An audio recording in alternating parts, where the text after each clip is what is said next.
దేవుని బిడ్డలారా, ఈ కుక్కల గురించి జాగ్రత్త అంటున్నారు. దావీదు రాజుకు ఈ కుక్కలతోనే ప్రాబ్లం. నిజంగా కుక్కలు సింహాలు వచ్చినాయి అనుకోండి, సింపుల్గా కొట్టి చంపేస్తాడు ఆయన. అంత చిన్న పిల్లవాడు, లేత ప్రాయము కలిగిన రూపసి, ఎర్రనివాడు, చక్కని కన్నులవాడు, చిన్నవాడు, తండ్రి గొర్రెలను కాయుచుండగా, మొదటి సమూయేలు 17వ అధ్యాయంలో తండ్రి యొక్క గొర్రెలను మందలను కాయుచుండగా సింహమును ఎలుగుబంటియు వచ్చి ఒక గొర్రె పిల్లను ఎత్తుకొని పోవుచుండగా దాన్ని తరిమి కొట్టి చంపేశాడు అంతే.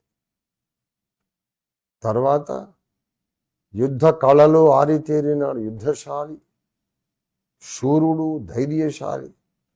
కుక్కలకు భయపడతాడా? సింపుల్గా కొట్టి చంపేస్తాడు అంతే.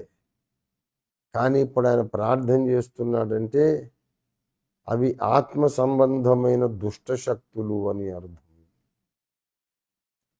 కుక్కలు అపవిత్ర జంతువులు. ఇక ఆ సబ్జెక్టులోకి వెళ్తే చాలా టైం పడుతుంది.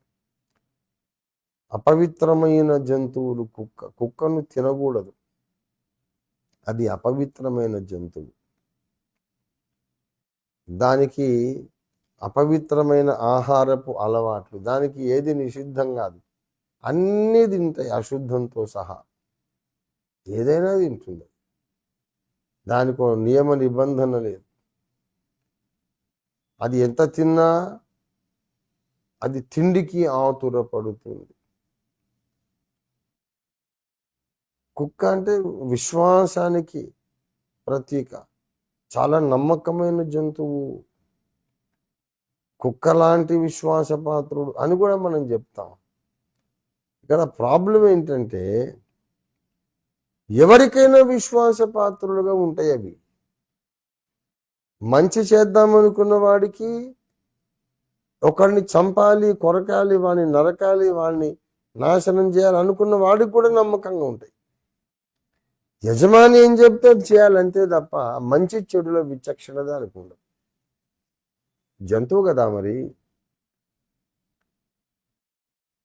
అలాగా ఇంకొకరికి కీడు చేయడానికి ఎవరైతే దయ్యము శక్తులను ఆశ్రయిస్తారో వాళ్ళందరూ కుక్కలే. ఒకరిని చంపాలి, పాడు చెయ్యాలి, నాశనం చెయ్యాలి అని ఎవరైతే మంత్రశక్తులను ఆశ్రయిస్తారో వాళ్ళందరూ కుక్కలే. అది కుక్కల సామ్రాజ్యం, అపవిత్ర సామ్రాజ్యం, అపవిత్రాత్మల సామ్రాజ్యం. వాళ్ళ విషయం జాగ్రత్తగా ఉండండి. అంటే ఏం చేయాలి జాగ్రత్త? ప్రార్థనలో వాళ్ళను కూడా బంధిస్తూ ఉండండి, అంతే మనం చేయాల్సిన జాగ్రత్త. ప్రార్థనలో ఈ కుక్కలను బంధించాలి, ఈ చీకటి శక్తులను బంధించాలి.